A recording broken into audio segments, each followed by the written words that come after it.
ನ್ಯಾಯಸ್ಥಾಪಕರು ಅಧ್ಯಾಯ 9. ಅದೇ ಸಮಯದಲ್ಲಿ ಎಬೆದನ ಮಗನಾದ ಗಾಳನೆಂಬವನು ತನ್ನ ಬಂಧುಗಳೊಡನೆ ಶೆಕೆಮಿಗೆ ಬಂದನು. ಶೆಕೆಮಿನ ಹಿರಿಯರು ಅವನಲ್ಲಿ ಭರವಸವಿಟ್ಟರು. ಆ ಊರಿನವರು ಒಂದಾನೊಂದು ದಿವಸ ತಮ್ಮ ದ್ರಾಕ್ಷಾ ಫಲಗಳನ್ನು ಕೊಯ್ದು ಅಲೆಗಳಲ್ಲಿ ರಸ ತೆಗೆದು ತಮ್ಮ ದೇವರ ಗುಡಿಗೆ ಹೋಗಿ ಹಬ್ಬ ಮಾಡಿ ಉಂಡು ಕುಡಿದು ಅಬೀಮೆಲೆಕನನ್ನು ಶಪಿಸಿದರು.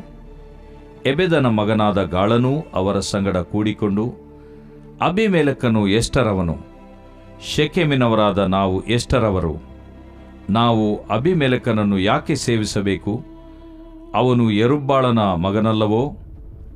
ಅವನ ಪುರಾಧಿಕಾರಿಯು ಜೆಬುಲನಲ್ಲವೋ?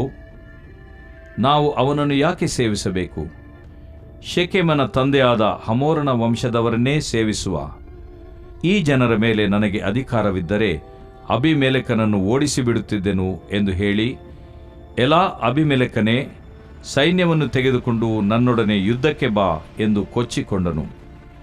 ಪುರಾಧಿಕಾರಿಯಾದ ಜೆಬುಲನು ಎಬೆದನ ಮಗನಾದ ಗಾಳನ ಮಾತುಗಳನ್ನು ಕೇಳಿ ರೇಗಿದವನಾಗಿ, ಯಾರಿಗೂ ತಿಳಿಯದಂತೆ ಅಬೀಮೆಲೆಕನ ಬಳಿಗೆ ದೂತರನ್ನು ಕಳುಹಿಸಿ, ಇಗೋ, ಎಬೆದನ ಮಗನಾದ ಗಾಳನೂ ಅವನ ಬಂಧುಗಳೂ ಇಲ್ಲಿಗೆ ಬಂದು ಶೆಕೆಮಿನವರೆಲ್ಲರನ್ನೂ ನಿನಗೆ ವಿರೋಧವಾಗಿ ಹುರಿದುಂಬಿಸುತ್ತಿದ್ದಾರೆ. ಆದದರಿಂದ ನೀನು ಈ ರಾತ್ರಿಯಲ್ಲೇ ಸೈನ್ಯವನ್ನು ತೆಗೆದುಕೊಂಡು ಬಂದು ಹೊಲಗಳಲ್ಲಿ ಹೊಂಚು ಹಾಕಿಕೊಂಡಿರು.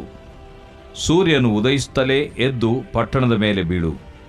ಅವನೂ ಅವನ ಜೊತೆಯಲ್ಲಿರುವವರು ನಿನಗೆ ವಿರೋಧವಾಗಿ ಹೊರಟು ಬಂದಾಗ ನಿನಗೆ ಅನುಕೂಲ ತೋರಿದ ಹಾಗೆ ಮಾಡು ಎಂದು ಹೇಳಿಸಿದನು.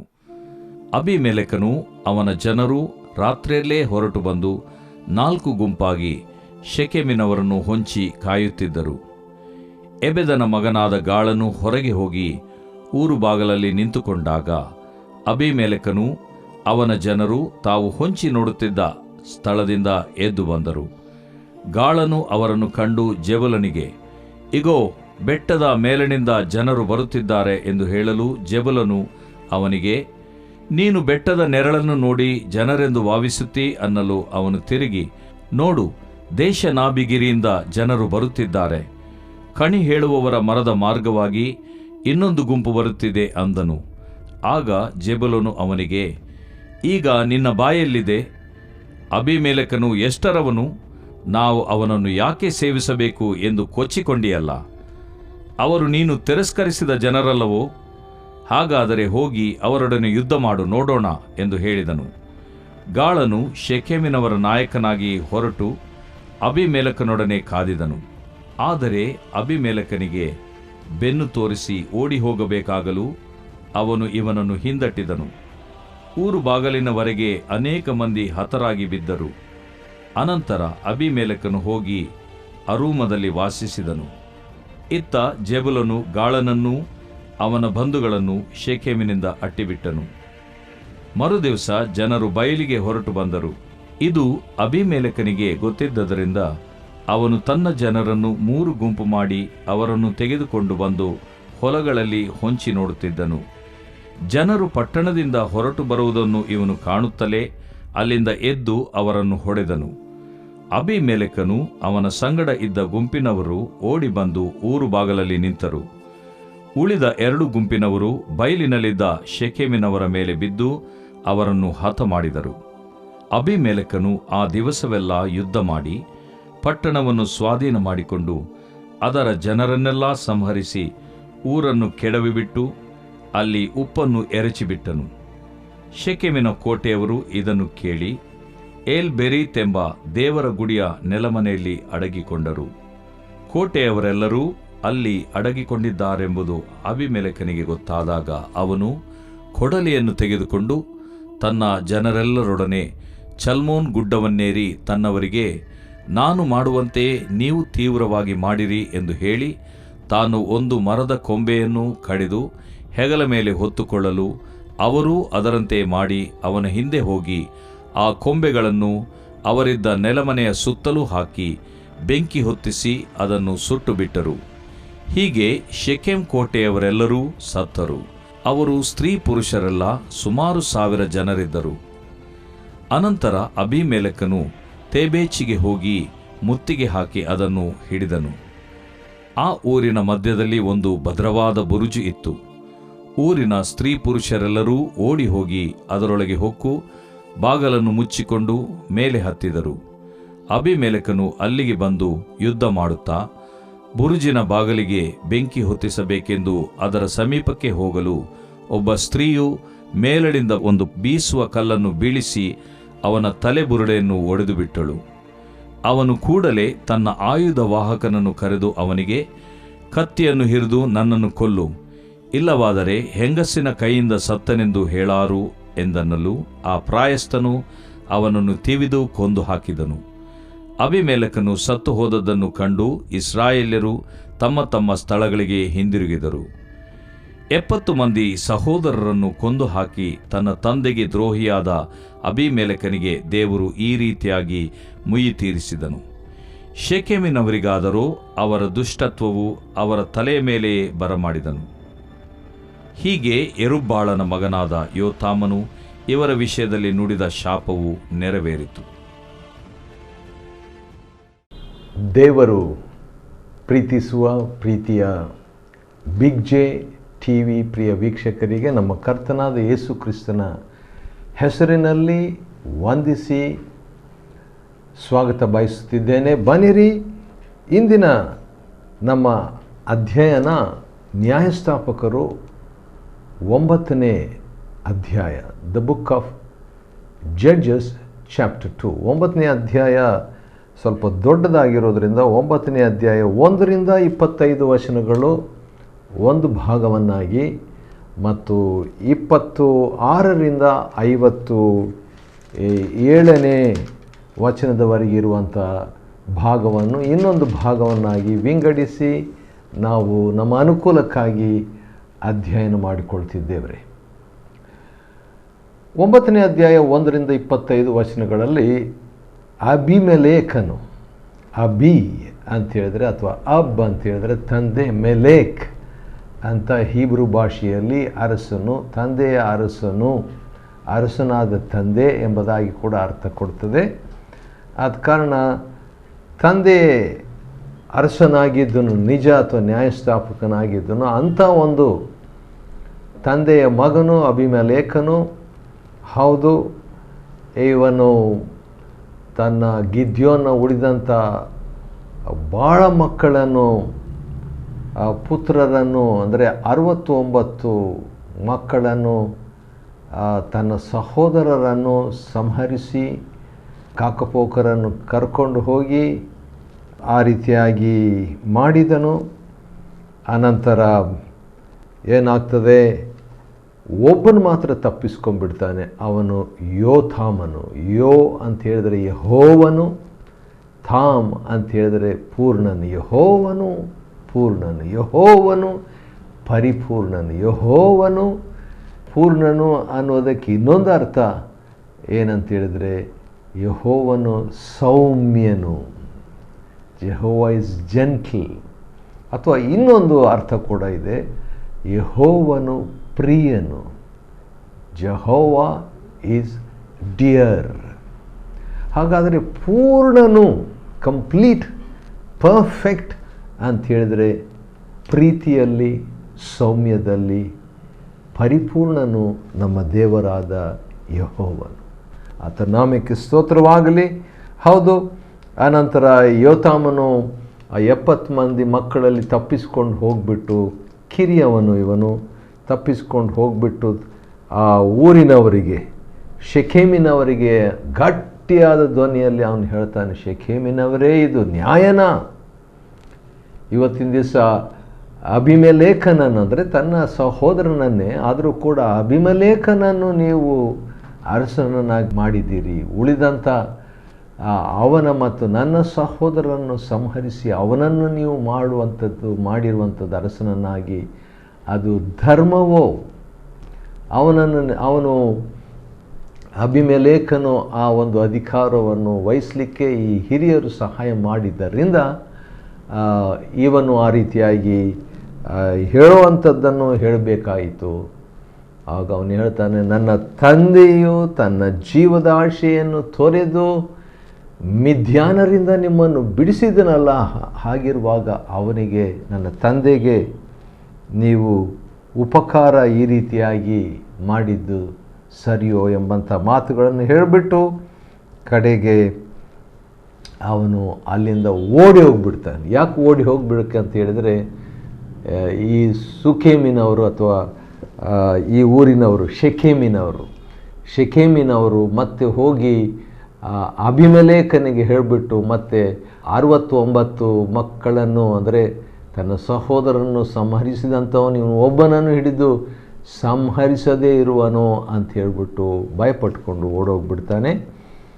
ಆದರೂ ಕೂಡ ದೇವರು ನ್ಯಾಯ ತೀರಿಸಬೇಕಾಯಿತು.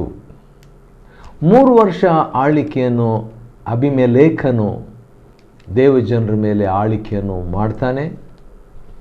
ಮಾಡಿದ ಮೇಲೆ ದೇವರು ಅಬಿಮೆಲೇಕನಿಗೂ, ಅಂದರೆ ಅರಸನಿಗೂ ಮತ್ತು ಪ್ರಜೆಗಳಿಗೂ, ಶೆಕೆಮಿನವರಿಗೂ ಪ್ರಜೆಗಳಿಗೂ ಅಥವಾ ದೇವಜನರಿಗೂ ಇಸ್ರಾಯೇಲರಿಗೂ ಒಂದು ವೈಮನಸ್ಸನ್ನು ಉಂಟು ಮಾಡ್ತಾನೆ ರೀ. ದೇವರು ಆ ರೀತಿಯಾಗಿ ಯಾಕೆ ಮಾಡಬೇಕಾಯ್ತು ಅಂತ ಹೇಳಿದ್ರೆ, ಅವನು ಮಾಡಿದ ತಪ್ಪಿಗಾಗಿ 69 ಗಿದ್ಯೋನನ ಪುತ್ರರನ್ನು ಸಂಹರಿಸಿದ್ದಕ್ಕಾಗಿ ನ್ಯಾಯ ತೀರಿಸುವಂತೆ ಅವನಿಗೂ ಮತ್ತು ಹಿರಿಯರಿಗೂ ನ್ಯಾಯ ತೀರಿಸುವಂತೆ ದೇವರು ಆ ರೀತಿಯಾಗಿ ಮಾಡಿದನು. ಯಾಕಂದರೆ ರಕ್ತಾಪರಾಧ ಇತ್ತಲ್ವ, ರಕ್ತದ ಅಪರಾಧದ ಫಲ ಅವನು ಉಣ್ಣಬೇಕಾಗಿತ್ತು ಎಂಬುದಾಗಿ. ಸರಿ, ಹೀಗಿರುವಾಗ ಅದೇ ಸಮಯದಲ್ಲಿ ಏನಾಯಿತು? 9ನೇ ಅಧ್ಯಾಯ 26ನೇ ವಚನದಿಂದ 57ನೇ ವಚನದವರೆಗೆ ನಾವು ಅಧ್ಯಯನ ಮಾಡಿಕೊಳ್ಳಲಿಕ್ಕಿದ್ದೇವೆ. ಅದೇ ಸಮಯದಲ್ಲಿ 26ನೇ ವಚನ, ಎಬೆದನ ಮಗನಾದ ಗಾಳ ಅಂತ ಒಬ್ಬನಿರ್ತಾನೆ ರೀ. ಗಾಳ ಎಂಬ ಹೆಸರಿನ ಅರ್ಥ ವಿಚಿತ್ರ. ಅದೇನಂತ ಹೇಳಿದರೆ ತಿರಸ್ಕಾರ ಅಥವಾ ಸೋಲು ಎಂಬುದಾಗಿ. ತಿರಸ್ಕಾರ ಎಂಬಂಥ ಈ ಗಾಳ ಅಥವಾ ತಿರಸ್ಕಾರ ಎಂಬಂಥ ಈ ಮನುಷ್ಯನು ತನ್ನ ಬಂಧುಗಳೊಡನೆ ಶೆಕೆಮಿಗೆ ಬರ್ತಾನೆ. ಯಾಕಂದರೆ ಆ ಶೆಕೆಮಿನ ಹಿರಿಯರು ಅಬಿಮೆಲೇಕನನ್ನು ಅರಸನಾಗಿ ಮಾಡಿದಂಥ ಈ ಶೆಕೆಮಿನ ಹಿರಿಯರು ಈ ಗಾಳನಲ್ಲಿ ಸ್ವಲ್ಪ ಭರವಸೆ ಇಟ್ಟಿರ್ತಾರೆ, ಅವನ ಮೇಲೆ ಕಾನ್ಫಿಡೆನ್ಸ್ ಇರ್ತದೆ ಅವರಿಗೆ.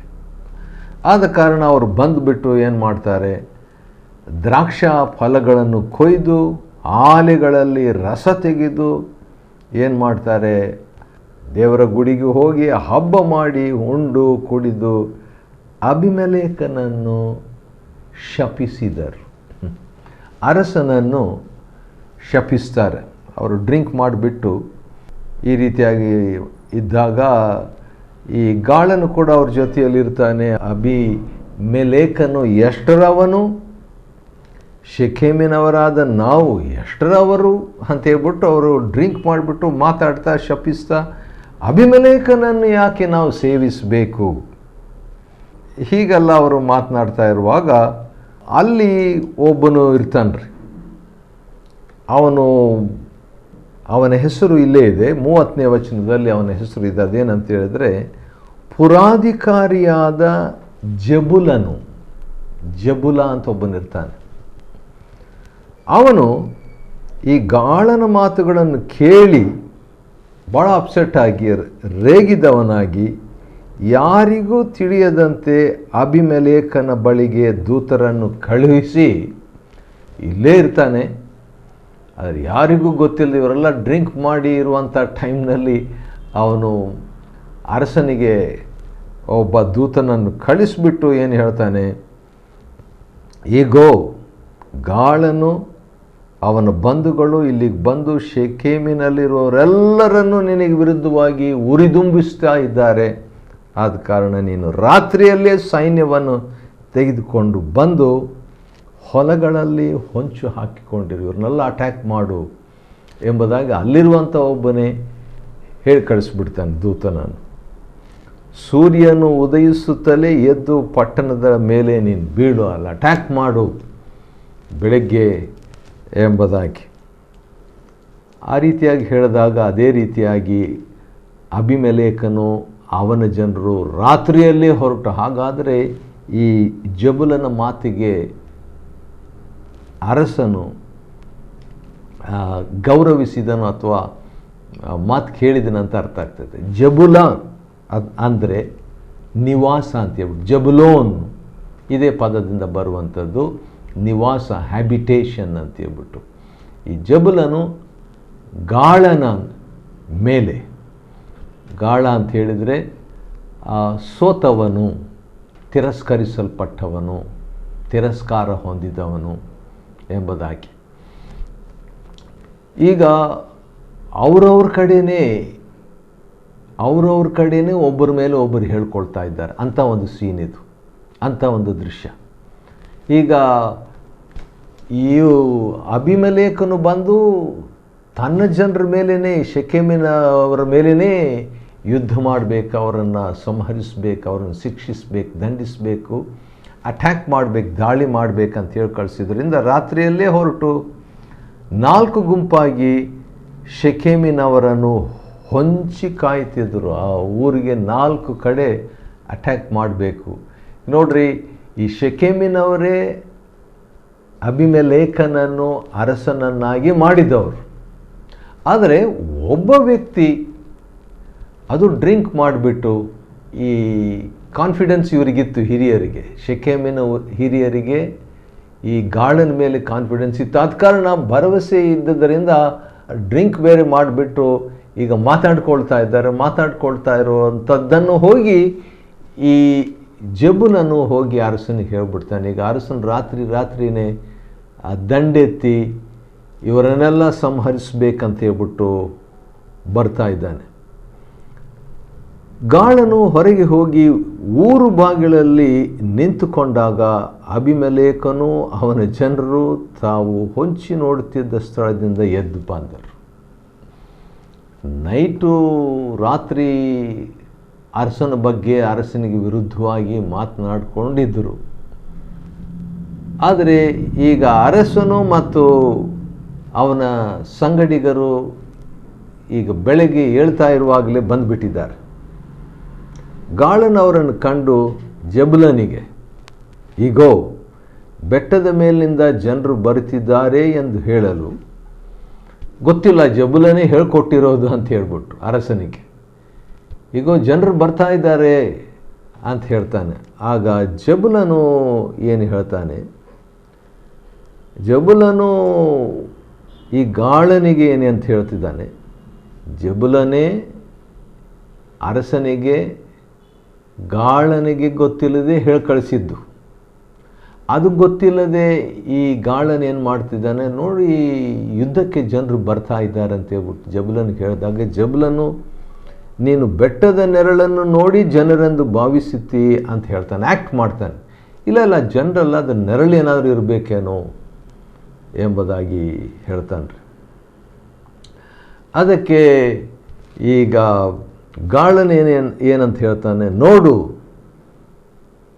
ಅಲ್ಲಿ ದೇಶದ ನಾಬಿಗಿರಿಯಿಂದ ಜನರು ಬರುತ್ತಿದ್ದಾರೆ, ಕಣಿ ಹೇಳುವವರ ಮರದ ಮಾರ್ಗವಾಗಿ ಇನ್ನೊಂದು ಗುಂಪು ಬರುತ್ತಿದೆ, ಇಲ್ಲ ನೆರಳಲ್ಲ ಜನರೇ ಬರ್ತಾ ಇದ್ದಾರೆ ಅಂತ ಹೇಳ್ತಾನೆ. ಯಾಕಂದರೆ ಇವನಿಗೆ ಗೊತ್ತಿಲ್ಲ, ಇವನೇ ಹೇಳ್ಕೊಟ್ಟಿದ್ದು ಅಟ್ಯಾಕ್ ಮಾಡಂತ ಹೇಳಿ ಎಂಬುದಾಗಿ. ಗಾಳನಿಗೆ ಗೊತ್ತಿಲ್ಲದ ಕಾರಣ ಅಲ್ಲಿ ಬರ್ತಿದ್ದಾರೆ, ಇಲ್ಲಿ ಬರ್ತಿದ್ದಾರೆ ಜನರು ಅಂತ ಹೇಳಿದಾಗ, ಆಗ ಜಬುಲನು ಅವನಿಗೆ, ಈಗ ನಿನ್ನ ಬಾಯಲ್ಲಿದೆ, ಅಬಿಮೆಲೇಕನು ಎಷ್ಟರವನು, ನಾವು ಅವನನ್ನು ಯಾಕೆ ಸೇವಿಸಬೇಕೆಂದು ಕೊಚ್ಚಿಕೊಂಡೇ ಅಲ್ಲ ಅಂತ ಹೇಳ್ಬಿಟ್ಟು. ಹೌದು, ಅವನು ಕೊಚ್ಚಿಕೊಂಡ, ಆದರೆ ಅವನೇ ಈಗ ಹೇಳ್ತಾ ಇದ್ದಾನೆ, ಅವರು ನೀನು ತಿರಸ್ಕರಿಸಿದ ಜನರಲ್ಲವೋ, ಹಾಗಾದರೆ ಹೋಗಿ ಅವರೊಡನೆ ಯುದ್ಧ ಮಾಡು ನೋಡೋಣ ಎಂದು ಹೇಳಿದನು. ಗಾಳನು ಶೆಕೆಮಿನವರಿಗೆ ನಾಯಕರಾಗಿ ಹೊರಟು ಅಬಿಮೆಲೇಕನೊಡನೆ ಕಾದಿದ್ದನು.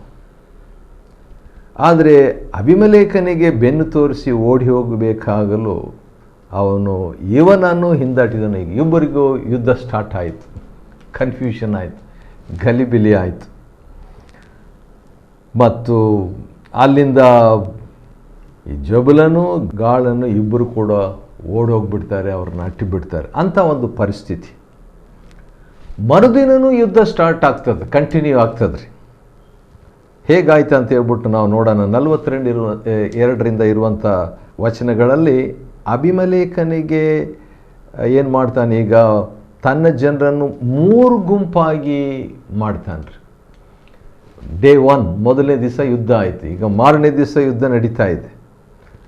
3 ಗುಂಪಾಗಿ ಮಾಡಿದನು. ಈ ಐಡಿಯಾ ಈ ಅಬಿಮೆಲೇಕನಿಗೆ ಎಲ್ಲಿಂದ ಸಿಕ್ಕಿರ್ಬೋದು? ಜನರನ್ನು 3 ಭಾಗವನ್ನಾಗಿ ಮಾಡಿಬಿಡೋದು. ಮೋಸ್ಟ್ಲಿ ಹೆಚ್ಚಿನ ಅಂಶ 7ನೇ ಅಧ್ಯಾಯ 16ನೇ ವಚನದಲ್ಲಿ ಗಿದ್ಯೋನನು 300 ಜನರನ್ನು 3 ಭಾಗವನ್ನಾಗಿ ಮಾಡಿದನಲ್ಲ, ಅದನ್ನು ಅಬಿಮೆಲೇಕನು ಕೇಳಿರಬೇಕು. ಆದ್ದರಿಂದ ಈಗೇನು ಮಾಡ್ತಾನೆ, ತಂದೆ ಯಾವ ರೀತಿಯಾಗಿ ಯಾವ ಸ್ಟೈಲ್ನಲ್ಲಿ ಯುದ್ಧ ಮಾಡಿದನು ಅದೇ ರೀತಿಯಾಗಿ ತನ್ನ ಜನರಿಗೆ ಎದುರಾಗಿಯೇ, ಆದರೆ ಗಿದ್ಯೋನನು ಬಂದು ಮಿದ್ಯಾನರಿಗೆ ವಿರುದ್ಧವಾಗಿ 3 ಭಾಗ ಮಾಡಿದನು. ಆದರೆ ಅಬಿಮೆಲೇಕನು ಈಗ 3 ಭಾಗವನ್ನಾಗಿ 3 ಗುಂಪಾಗಿ ಜನರನ್ನು ತನ್ನ ಜನರ ವಿರುದ್ಧವಾಗಿಯೇ ಅವನು ಮಾಡ್ತಾ ಇದ್ದಾನೆ.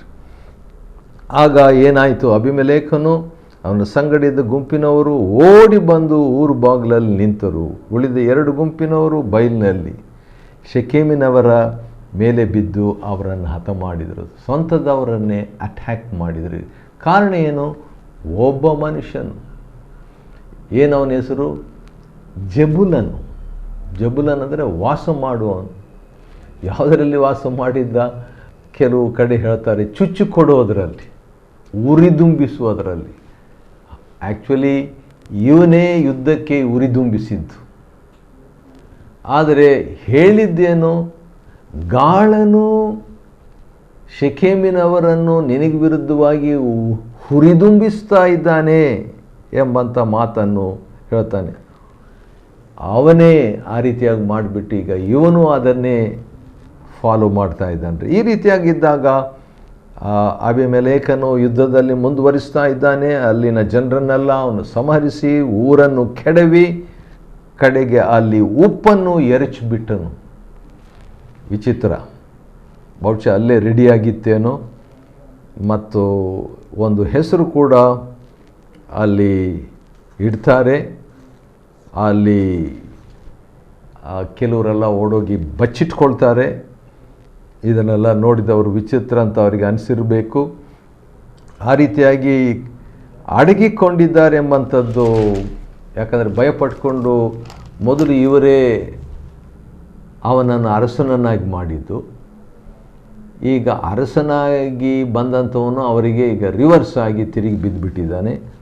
ಅಂಥ ಒಂದು ಪರಿಸ್ಥಿತಿಯಲ್ಲಿ ಅವನು ಬಂದು ಎಲ್ಲೆಲ್ಲಿ ಯಾರ್ಯಾರಿದ್ದಾರೆ ಎಂಬಂಥವ್ರನ್ನೆಲ್ಲ ನಾಶ ಮಾಡ್ಕೊಂಡು ಬರುವಾಗ ಒಂದು ಬುರ್ಜು ಇರ್ತದೆ, ದೊಡ್ಡ ಬುರ್ಜು, ಒಂದು ಟವರ್ ಇರ್ತದೆ, ಭದ್ರವಾದಂಥ ಒಂದು ಟವರ್ ಇತ್ತು. ಆ ಊರಿನ ಸ್ತ್ರೀ ಪುರುಷರೆಲ್ಲರೂ ಓಡಿ ಹೋಗಿ ಅದರೊಳಗೆ ಬಚ್ಚಿಟ್ಕೊಂಡಾರು, ಆ ಟವರ್ ಒಳಗೆ. ಇದು ಗೊತ್ತಾಯಿತು ಅಬಿಮೆಲೇಕನಿಗೆ, ಗಿದ್ಯೋನ್ನ ಮಗನಾದ ಅಬಿಮೆಲೇಕನಿಗೆ ಗೊತ್ತಾಯಿತು. ಗೊತ್ತಾದ ತಕ್ಷಣ ಅವನೇನು ಮಾಡ್ತಾನೆ, ಅವರನ್ನೆಲ್ಲ ಆ ಬುರ್ಜಿನ ಬಾಗಿಲಿಗೆ ಬೆಂಕಿ ಹೊತ್ತಿಸಬೇಕೆಂದು ಸಮೀಪಕ್ಕೆ ಹೋಗಲು ಒಂದು ಅಪಘಾತವಾಯಿತು. ಏನಾಯಿತು? ಒಬ್ಬ ಸ್ತ್ರೀಯು ಮೇಲಿನಿಂದ ಒಂದು ಬೀಸುವ ಕಲ್ಲನ್ನು ಬೀಳಿಸಿ ಅವನ, ಅಂದರೆ ಅಬಿಮೆಲೇಕನ ತಲೆ ಬುರುಡೆ ಹೊಡೆದೋಯ್ತು. ಕಡೆಗೆ ಅವನು ಸಾಯ್ತಾ ಇರುವಾಗ ಅವನಿಗೊಂದು ಆಶೆ ಬರ್ತಿರ್ತದೆ. ಏನಂದರೆ ಸ್ತ್ರೀಯಿಂದ ನಾನು ಸತ್ತು ಹೋದಂಥ ಜನರ ತಿಳ್ಕೊಬಾರ್ದು ಅಂತ ಹೇಳಿಬಿಟ್ಟು ಅವನು ಆಯುಧ ವಾಹಕನನ್ನು ಬಾಡಿಗಾರ್ಡ್ ಹೇಳ್ತಾನೆ, ನೀನು ನನ್ನನ್ನು ಕೊಂದುಬಿಡು ಎಂಬುದಾಗಿ. ಈ ರೀತಿಯಾಗಿ ಅವನು ಗಿದ್ಯೋನನ್ನು ತನ್ನ ಸಹೋದರರನ ಮೇಲೆ 69 ಸಹೋದರರ ಮೇಲೆ ಅವನು ಸಂಹರಿಸಿದ್ದಕ್ಕೆ ದೇವರು ಮುಯಿ ತೀರಿಸ್ತಾನೆ. ಹೀಗೆ 9ನೇ ಅಧ್ಯಾಯ ನ್ಯಾಯಸ್ಥಾಪಕರ ಗ್ರಂಥ ಮುಕ್ತಾಯವಾಗ್ತೈತೆ. 9ನೇ ಅಧ್ಯಾಯ ನ್ಯಾಯಸ್ಥಾಪಕರ ಪುಸ್ತಕವನ್ನು ಅಧ್ಯಯನ ಮಾಡಿಕೊಳ್ಳುವಂಥ ದೇವರು ಕೊಟ್ಟ ಕೃಪೆಗಾಗಿ ಆತನಿಗೆ ಸ್ತೋತ್ರವಾಗಲಿ. ದೇವರು ನಿಮ್ಮನ್ನು ಆಶೀರ್ವದಿಸಲಿ.